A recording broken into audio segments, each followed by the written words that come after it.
Honestly, there's just so much ignorance about Muslim women in Islamic history and female scholarship. And this is why I love Sheikh Akram's class so much, because it literally shatters all these myths and ideas and stereotypes and like these attitudes that have been created in the Muslim community and passed off as Islamic, and saying like, oh, women should just stay at home. Oh, women, good Muslim women don't do this. Good Muslim women don't do that. And when we look to the Sahabiyat, when we look to the students of the companions, the female students, and we see the scholars, female scholars of the past, they were epic. They were amazing. They were out there fighting battles, doing business, Mm-hmm. teaching hundreds and hundreds of male scholars, Imam Bukhari and Imam Shafi'i, and so many of the amazing male scholars that we know of had female teachers. They would not have been who they were without those female teachers.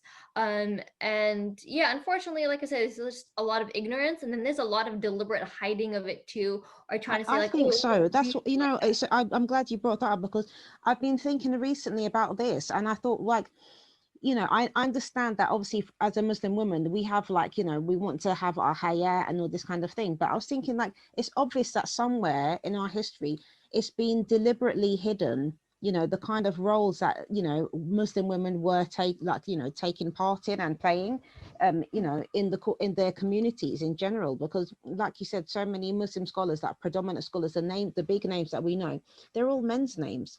We don't really know big names of female scholars apart from that UK. We can say Asha radiallahu anha and you know the other Yeah. mothers of the believers, for example. But after them, like how many Muslim female scholars do we know of?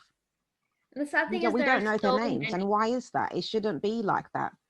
Yeah, and this is why I highly recommend that anybody who's listening to this, like, please go out and get the book Al Muhaddithat by Sheikh Muhammad Akram Nadwi. You will discover so many amazing names, so many amazing stories. You'll find about Darda Sughra. You will find out about um, the uh, the student of Aisha radiallahu anha, whose name escapes me, which is kind of ironic.